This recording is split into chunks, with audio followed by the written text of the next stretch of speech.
matinale Tocsin, 7h30, 9h30, à la volée. Et à la volée, je suis très heureuse de recevoir Vincent Pavant, maître de conférences et chercheur en mathématiques à l'université d'Aix-Marseille et auteur de ce livre, je cite le dernier, Le totalitarisme en marche aux éditions Guitra et Daniel. Bonjour Vincent Pavant. Bonjour Clémence, bonjour à tous les auditeurs de Tocsin Média. Et merci beaucoup d'être avec nous. Alors, vous commencez votre livre par cette réflexion d'Hannah Arendt qui rappelait que le nazisme avait été vaincu par les armes et non par les idées, et qui, selon elle, annonçait le retour de la biopolitique nazie sous l'égide d'un mouvement international. Et vous dites donc, dans la foulée, il nous semblait ainsi évident que le totalitarisme se développe à nouveau sous nos yeux. Et finalement, vous attachez ce livre à la description de ce totalitarisme en marche, avec en plus l'expression d'Emmanuel Macron pour faire bien. Alors, comment ce totalitarisme, finalement, est revenu, puisque d'après vous, c'est un retour d'un totalitarisme qui a déjà été refoulé une fois. Eh bien, c'est toute la question. Et vous commencez votre livre sur un travail, une interview plutôt, d'une historienne par le journal La Croix. Une historienne que vous saluez par ailleurs pour d'autres sujets. Un historien d'ailleurs, spécialiste du nazisme, Joan Chapoutot. Et vous revenez sur ce dialogue. Je vais citer le premier échange et ensuite vous allez pouvoir commenter et nous livrer votre réflexion. La Croix pose cette question. Comment analysez-vous les multiples références à l'étoile jaune dans les manifestations anti-pass sanitaire ? Je vous rappelle, chers amis, que beaucoup qui étaient contre le pass sanitaire disaient oui, c'est une nouvelle forme de nazisme, ou en tout cas de mise au banc de la société des citoyens. Et donc, c'est comme si nous portions, je parle au nom de ces citoyens, qui sont exclus, comme si nous étions les nouveaux porteurs de l'étoile jaune. Que répond à cette question Joan Chapoutot ? Disons-le d'emblée, cette référence à la politique d'exclusion des Juifs et à la Shoah est indigne, car elle insulte la mémoire des victimes. Moralement abjecte, elle est aussi intellectuellement inepte. Le but d'une campagne de vaccination, évidemment on était pendant la période, j'aurais dû mettre un peu de contexte, pendant la période de la campagne de vaccination Covid, que l'on est libre de critiquer. Donc le but d'une campagne de vaccination que l'on est libre de critiquer est de préserver la population. Le but de l'étoile jaune, c'était de désigner des cibles, puis d'exterminer un peuple. Pour l'exprimer encore plus clairement, l'étoile jaune, c'est fait pour tuer, le vaccin, c'est fait pour sauver. Voilà, réponse de Joan Chapoutot, donc à un parallèle qui avait été fait entre l'étoile jaune et la vaccination, et plutôt l'exclusion des citoyens qui refusaient la vaccination. Alors, quel était votre point de départ et votre réflexion à partir de cet échange, Vincent Pavant ?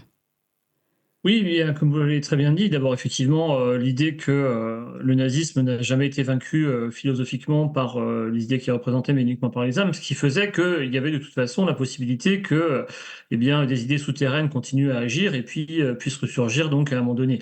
Et On va y la revenir, bien déclaration sûr. de Chapoutot est tout à fait choquante en réalité parce que on peut pourquoi pas essayer d'écarter cette comparaison entre les discriminations qui ont eu lieu donc dans l'Allemagne nazie contre les Juifs et puis celles des non-vaccinés. Et encore fallait-il le faire sérieusement. Et là, je me suis rendu compte, en fait, que Joan Chapoutot, qui est par ailleurs effectivement un excellent historien du nazisme, n'avait pas tout simplement les outils intellectuels pour essayer de penser ce qu'on appelle l'intelligibilité du présent, c'est-à-dire que et c'est une démarche philosophique à part entière qui est due d'abord à Nietzsche il y a très longtemps, mais que des philosophes comme Michel Foucault ou aujourd'hui le grand philosophe italien Giorgio Agamben continuent à développer, et qui est le présent est très difficile à saisir, effectivement. Mais ce ne sont certainement pas les méthodes usuelles de l'historien qui permettent de le saisir. Et la philosophie, donc, a développé ses propres outils analytiques et très méthodiques pour essayer de comprendre ce qui arrive dans un temps présent. Et évidemment, parmi ces outils, il y a l'idée que le présent doit être, si c'est pertinent, donc comparé à des situations du passé. Mmh. Encore faut-il que ces Alors, pardon, comparaisons Vincent soient... Pavant, pour simplifier un peu, parce que vous utilisez des termes, on va dire, un peu philosophiques aussi, pour simplifier, pour que tout le monde comprenne, cet excellent historien n'était pas capable, en tout cas n'a pas les outils pour mettre, alors qu'il a une excellente analyse peut-être du nazisme et d'ailleurs du biopolitique, on va revenir juste après, de l'époque, pour le voir éventuellement, ou au moins l'analyser et le critiquer dans le temps présent. Et ça, vous vous étonnez vous-même du fait qu'ils sont incapables de reconnaître éventuellement des points de comparaison entre le nazisme passé et ce qui se passe aujourd'hui. Oui, tout à fait, c'est exactement ça. C'est-à-dire que c'est un problème structurel. Autrement dit, monsieur Johan Chapoutot est un excellent, historien et un très mauvais philosophe. C'est aussi simple de le dire comme ça. Sauf que c'est pas si facile que ça, quand même, à analyser et qu'il faut, prendre énormément de temps, énormément de précautions. C'est-à-dire que dans ce livre, je prends énormément de précautions, énormément de mesures, si vous voulez, pour expliquer comment on peut ou pas comparer des choses entre un Mmh. présent et un Mmh. passé. Et donc j'analyse, la possibilité ou pas de faire des comparaisons et ça effectivement les historiens ne savent hélas pas le faire, parce que tout simplement c'est pas dans leur formation. C'est comme, Mmh. vous savez, des mathématiciens peuvent être extrêmement brillants et ne rien comprendre à la physique, quand bien même la physique, serait, utilisatrice de mathématiques. Donc là on a un peu dans la même chose. La philosophie évidemment a besoin de l'histoire pour, essayer d'analyser le présent. Simplement elle ne va pas l'utiliser comme le font les historiens, ce qui fait qu'il y a cette, incompréhension qui pour moi était d'autant plus détestable, qu'elle était très violente à l'égard de ceux qui manifestaient. Et quelque part, Yoann Chapoutot, hélas, les insulte hein, en disant que c'est abject, que c'est inepte. Sous-entendu, si vous comparez la situation d'aujourd'hui avec celle qui a eu lieu dans le passé, notamment donc sous le nazisme contre les juifs, vous insultez la mémoire des juifs. Alors que c'est pas du tout le cas. Et dans le livre, j'ai pris toujours beaucoup de soin et d'attention justement à citer des lanceurs d'alerte juifs Tout à qui fait. ont été parmi les premiers à nous tirer la sonnette d'alarme. Hein. Je cite par exemple le docteur Hardy sur Radio Shalom, dès le 1er avril 2020, au moment où sort le décret Rivotril et qui dit mais ce décret Rivotril, moi je suis un médecin, je suis juif et je vous dis que ce décret Rivotril, c'est le retour des heures sombres de l'histoire. Donc en Mmh. l'occurrence le programme T4 et je passe beaucoup de temps à analyser ce programme Alors et à on va montrer revenir sur justement. le programme T4, c'est fondamental. Et vous citez dans ces lanceuses d'alerte, entre guillemets, Vera Sharav, qui est une rescapée également des camps. Juste pour finir sur cet historien, à un moment donné, en plus, c'est ça qui est étonnant presque dans cette interview de Lacroix, il dit lui-même, mais il est vrai hein, que, par exemple, que le nazisme est une biocratie, c'est-à-dire un régime qui réclame un pouvoir sur la vie et prétend se battre pour la santé du peuple allemand. C'est un régime de médecins, l'une des premières professions à nourrir les rangs des nazis avec l'archéologie et le droit, et un régime de diagnostic où tout le monde est évalué en permanence et soumis à l'obligation d'augmenter ses performances biologiques, sportives et économiques. De ces éléments, les esprits retors parviennent à faire leur miel. C'est-à-dire, il y a bien des éléments, mais ce qu'elles n'aiment pas, c'est l'interprétation finalement de ces éléments de comparaison qui existent réellement entre le régime nazi et ce qui se passe aujourd'hui. Alors bon, cessons là la critique de cet historien, parce que c'est pas tout l'objet du livre, mais donc si vous voulez bien, à partir de là, nous montrer en quoi justement eh bien, Chapoutot a tort et en quoi vous pouvez réussir à dresser ces liens entre le passé et le présent. Oui, alors il faut, pour ça revenir, à l'analyse philosophique de Hannah Arendt et de, Giorgio Agamben de ce que c'est que le totalitarisme, notamment nazi. Alors il ne s'agit pas seulement du totalitarisme nazi, mais également, de l'Union soviétique, stalinienne Bien sûr. et c'est là, en fait, où il faut effectivement avoir une lecture, assez philosophique, du passé. Hannah Arendt est souvent détestée par les historiens justement, parce qu'elle fait de la philosophie politique, ce que ne font pas les historiens, c'est-à-dire qu'elle cherche à analyser en termes d'idées justement, Mm. et pas seulement de faits ou de chronologie ou d'enchaînement causal, si vous voulez. Elle cherche à analyser en termes d'idées, eh bien, tout ce qui va sous-tendre l'organisation des régimes totalitaires qui ont été donc le nazisme et l'Union soviétique stalinienne. Et elle va en tirer deux, ce qu'on appelle paradigmes essentiels, c'est-à-dire deux raisons fondamentales qui permettent de dire qu'une société rentre dans un système totalitaire. D'abord, c'est la perversion de la loi. Autrement dit, les lois morales usuelles de la société, dont le plus fondamental est tu ne tueras point, en fait, eh bien, ces lois qui sont à la recherche du bien sont remplacées par des lois que l'on prétend, faussement d'ailleurs, mais que l'on prétend à la recherche du vrai. Mm. Autrement dit, si vous voulez un exemple, dans ce qui se passe dans les EHPAD, la question n'est pas de savoir si il est bon, au sens moral du terme, d'aller rendre visite aux malades et de leur apporter les soins qu'ils méritent, comme le veut par exemple une certaine philosophie chrétienne, mais est-il vrai que en isolant les personnes âgées en EHPAD, eh bien, on va permettre que le virus ne se diffuse pas. Et c'est tout ce changement de paradigme qui fait qu'on va mettre au banc de la société, selon la figure donc de l'homo sacer, qui est une vieille figure du droit romain, qui est tout simplement le banni, hein, celui qui n'a plus aucun droit, ni le droit de l'homme, ni le droit du citoyen. Eh bien, cette perversion de la loi va faire en sorte que des personnes vont être exclues de la société complètement, au sens où, eh bien, leur élimination sociale ou physique ne pose aucun problème. Et évidemment, je reviens dans le livre longuement sur les suspendus, les non-vaccinés, et Ouais. donc les personnes âgées en EHPAD qui ont été éliminées, hélas, il faut avoir le courage de le dire, par le décret Rivotril, sans qu'aucune forme de droit d'ailleurs ne soit respectée respectés, d'où le fait qu'il y ait eu des actions juridiques pour savoir dans Ouais. quelles conditions exactement on leur avait administré ce protocole Rivotril. Ouais, vous insistez bien sur le fait que finalement la brèche totalitaire, c'est le sens du mot loi, que quand on commence à utiliser sans son discernement, en fait, ce qu'on appelle l'esprit des lois, hein, finalement, eh bien, on n'a plus du tout capable de comprendre ce qui se passe sous nos yeux. Et c'est aussi toute la distinction qu'on fait souvent ici entre le légal et le légitime, par exemple. Tout à Donc, fait. c'est tout ça qui se met en place. Est-ce que vous pouvez, par exemple, nous donner des exemples d'autres encore, de cette mise en place d'un système légal mais illégitime?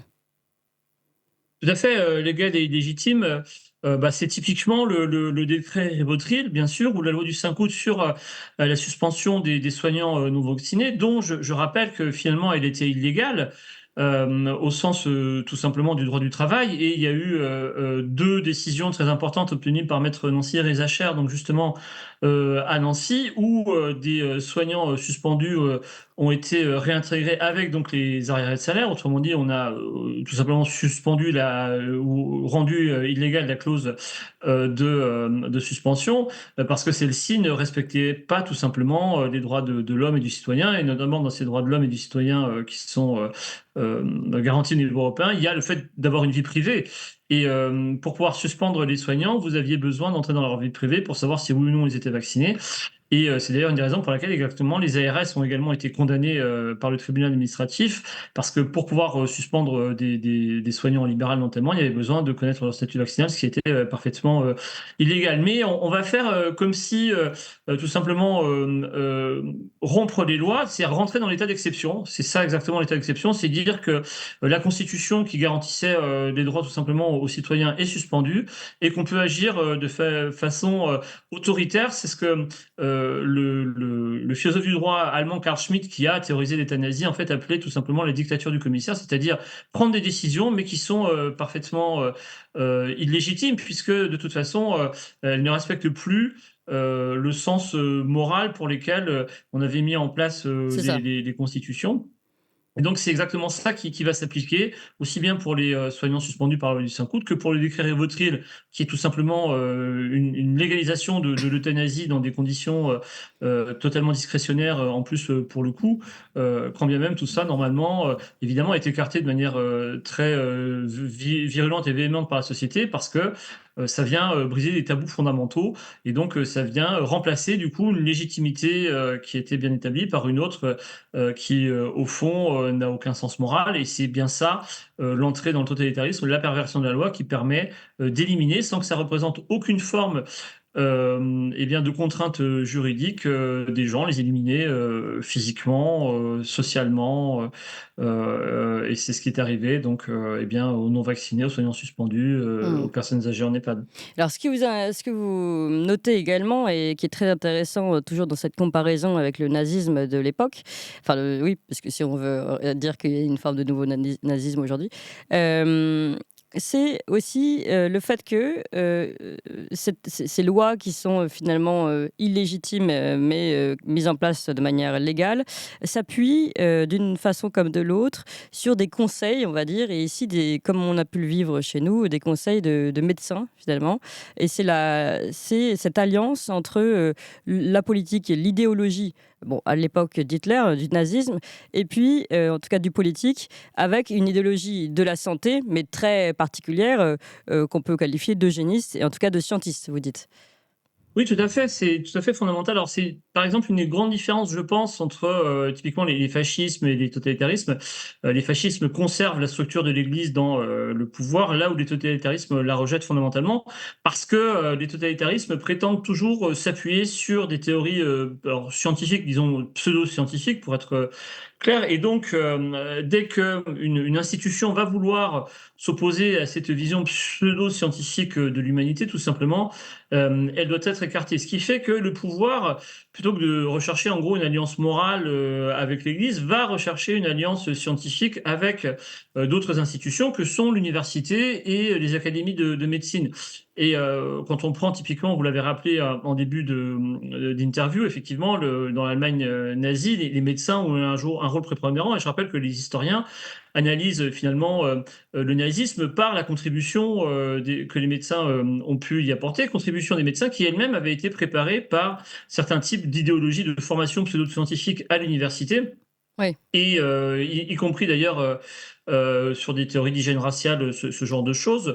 Là où, par exemple, en Union soviétique, c'était la psychiatrie qui était l'allié du pouvoir et certaines formes d'économie qu'on disait scientifiques qui étaient la seule à pouvoir dire la vérité sur la manière de s'organiser. Alors, est-ce que vous Donc voulez ça, c'est bien très qu'on important. s'arrête 2 secondes là-dessus? Parce que c'est Oui. vraiment, à vrai dire, j'ignorais à quel point l'importance des médecins et du corps médical dans le nazisme de l'époque. Et en fait, c'est très important, je pense, parce qu'on a presque l'impression que les médecins et biologistes de ce courant-là, de cette aile radicale, on va dire, du mouvement eugénique, comme vous l'appelez, existaient préalablement à la montée du nazisme. En fait, ils ont presque.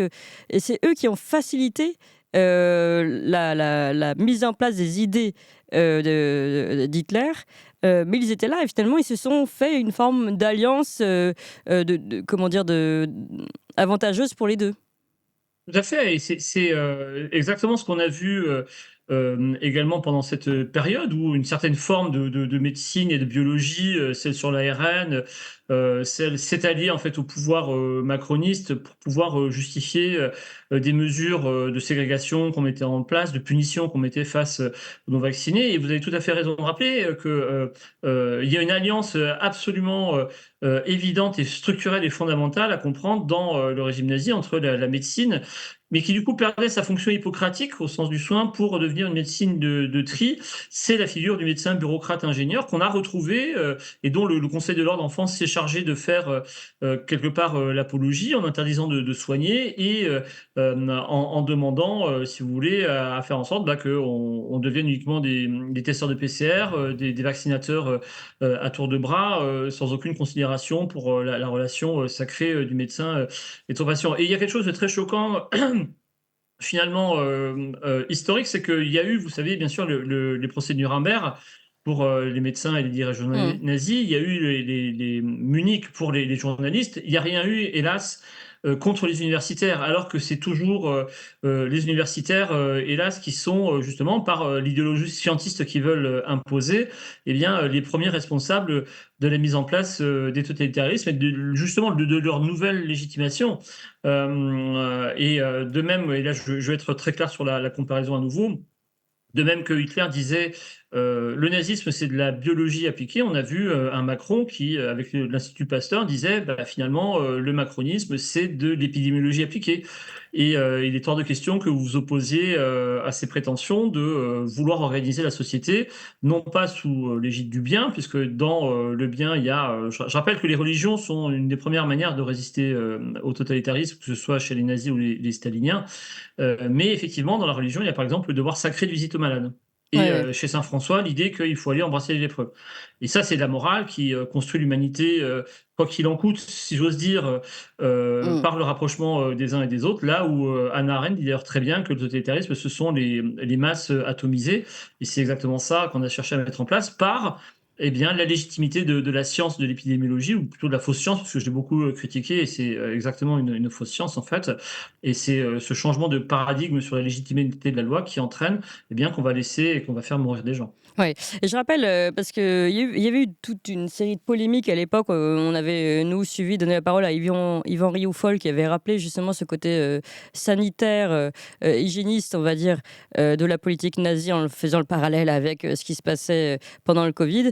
Et évidemment, il avait été accusé, je crois même qu'il a eu un procès, enfin, donc tout ça était très compliqué. Et justement, vous rappelez bien que pour le régime nazi, les Juifs étaient accusés de constituer des porteurs sains de maladies infectieuses, notamment le typhus, raison pour laquelle d'ailleurs ils furent originellement enfermés dans le ghetto de Varsovie. Enfin, c'est comme ça que c'était présenté en tout cas.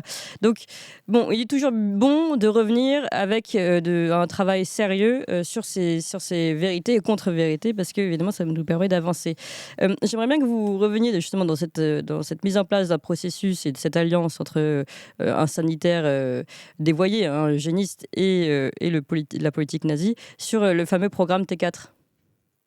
Oui, le programme Tibet, alors c'est très important. C'était donc un programme de mise à exécution, de mise à mort en fait des personnes les plus faibles de la société allemande, donc les personnes âgées, les personnes avec des malformations congénitales, notamment les enfants, tout simplement parce qu'ils constituaient des bouches inutiles à nourrir.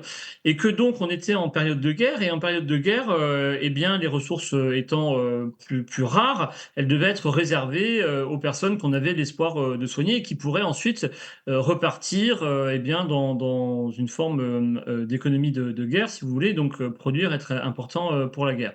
Et donc, il y a quelque chose de très symbolique et très important au moment où Hitler va signer le programme T4, donc il va être l'officialisation par les autorités allemandes donc de la mise en place d'un programme d'euthanasie forcée donc à destination de ces personnes âgées, faibles, etc. C'est qu'il va la lier donc au début de la guerre.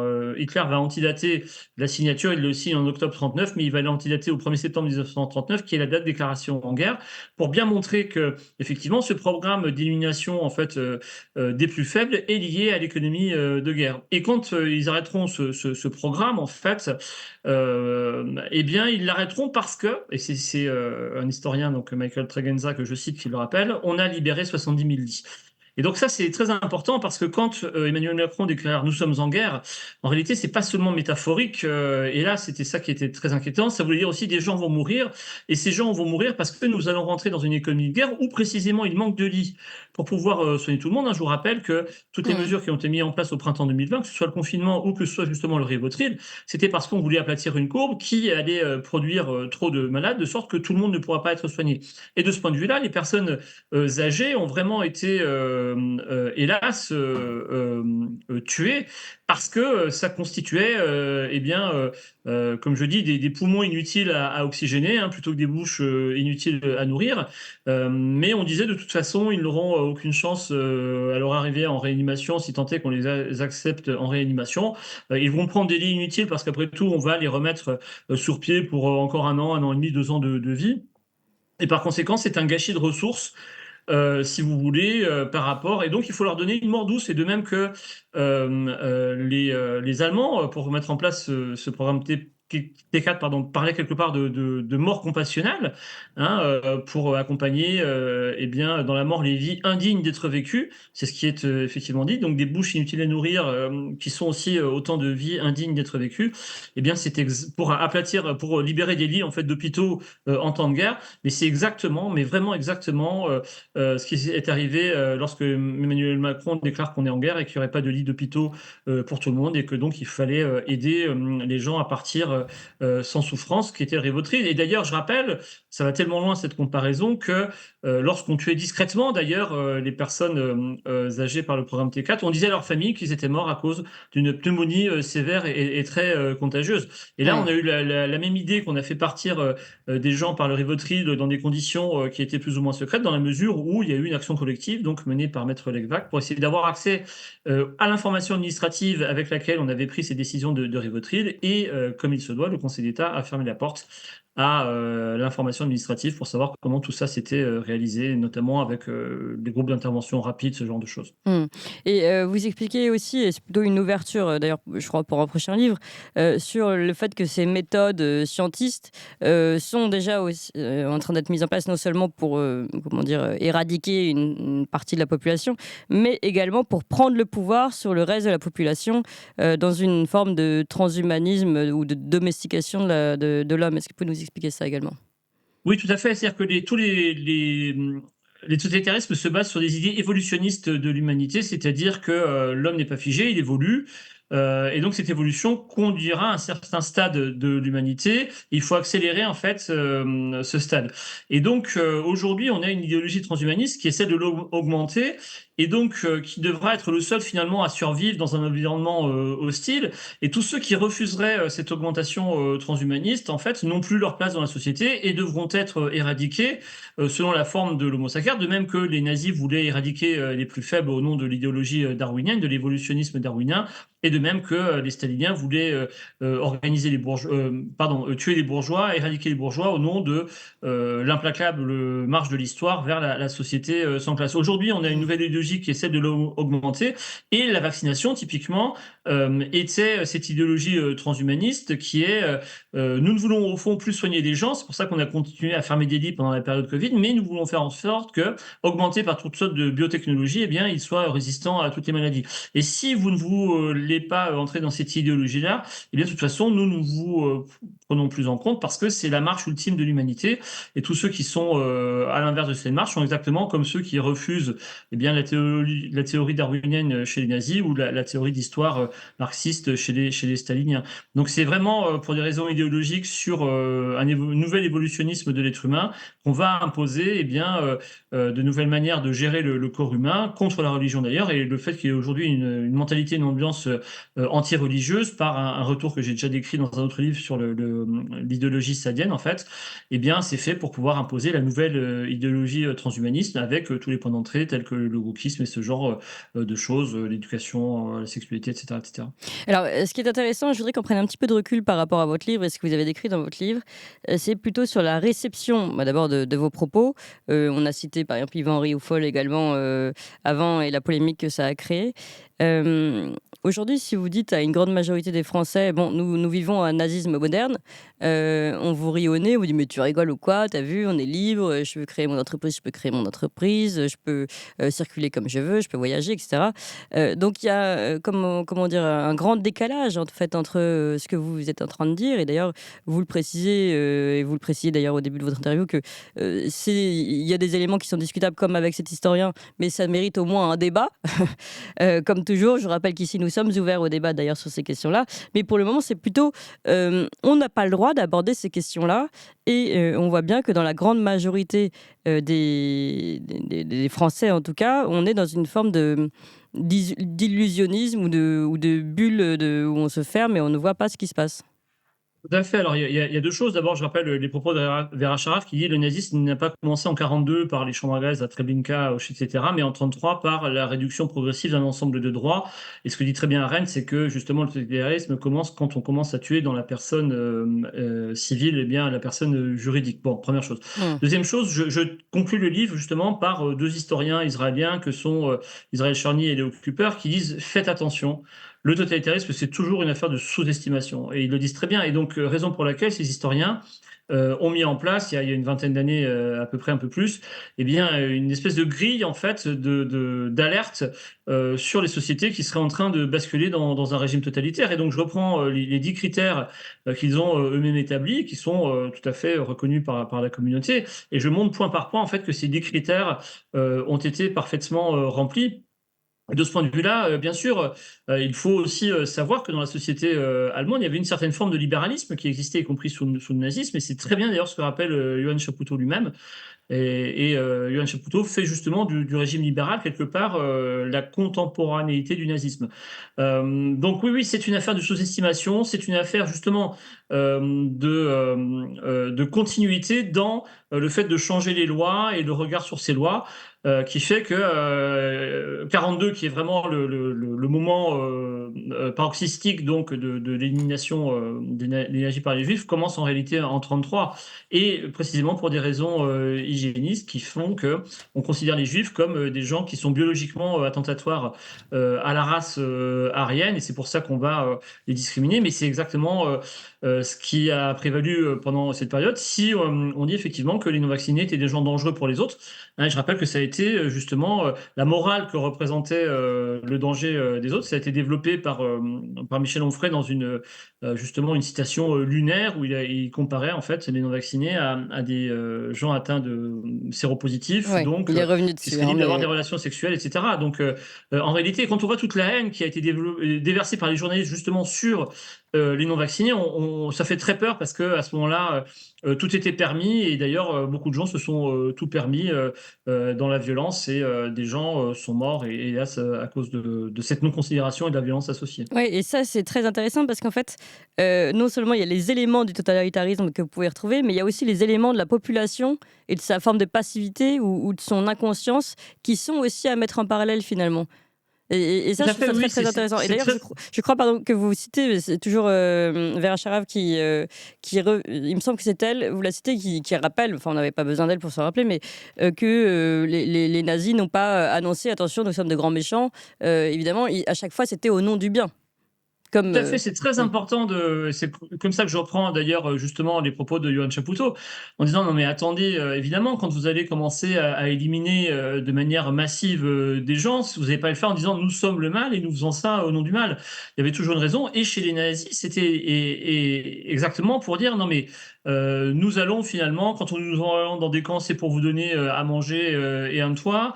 Quand nous vous envoyons ailleurs, c'est pas du tout pour vous tuer. Et d'ailleurs, il y a des détails qui tuent. Hein, pour ceux qui, comme moi, sont allés visiter Auschwitz, à Auschwitz, vous avez à un moment donné exposé les montagnes de valises, d'affaires et d'argent et de bijoux éventuellement que prenaient les Juifs quand ils partaient, quand ils étaient déportés, parce qu'ils ne savaient absolument pas ce qui leur arrivait. Ils pensaient qu'ils allaient éventuellement pouvoir reconstruire une autre vie. Donc effectivement, on agit toujours. C'est simple. Hein, on fait toujours le mal en disant qu'on agit au nom du bien. Et c'est exactement comme ça, justement, qu'on impose une forme de nouvelle morale du mal. C'est exactement la perversion, et ça, il faut en avoir réellement conscience, effectivement. Et les témoins, les descendants des gens qui ont subi les pires crimes nazis disent bien, mais les nazis se présentaient comme des gens qui allaient sauver la société, qui prenaient certes des mesures radicales, mais c'était dans l'intérêt pour le bien de tous. Et c'est exactement ce que nous a dit Emmanuel Macron, hein, bien sûr. Alors, comment vous expliquez actuellement une forme de cécité ou d'absence de volonté de vouloir prendre en compte ce qui s'est passé? C'est très dur à expliquer, mais il y a une forme de trauma qu'on ne veut pas regarder en face, comme effectivement les gens qui ont été victimes d'accidents très graves, très violents. Supposons une femme qui a été violée, elle a tendance à vouloir refouler. C'est vraiment un refoulement, si vous voulez. Mmh.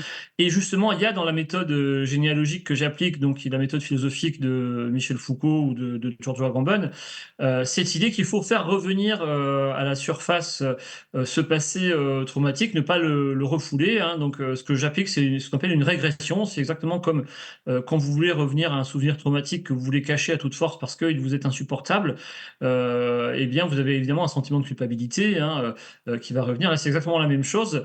Et je pense que c'est une des raisons aussi pour lesquelles des historiens comme Yoann Chapoutot n'arrivent pas à voir. C'est comme finalement les gens victimes d'un trauma qui sont pas capables de le faire revenir à la surface pour l'analyser et du coup pouvoir l'évacuer. Donc il y a une dimension non seulement intellectuelle par le fait que les historiens n'utilisent pas forcément les bons outils, mais également psychologique par l'idée que le traumatisme est trop violent et qu'on ne veut absolument pas le faire remonter à la surface. Il y a un dernier élément aussi, d'ailleurs, on en parlait plus tôt dans l'émission, où on a vu on a vu François Ruffin se faire huer pendant la fête de l'UMA et traiter de fasciste d'une certaine façon, puisque eux-mêmes criaient nous sommes des antifascistes. Est-ce que aussi cette comment dire, vulgarisation du terme fasciste et nazi n'empêche pas de véritablement analyser les ressorts d'une nouvelle forme de totalitarisme moderne?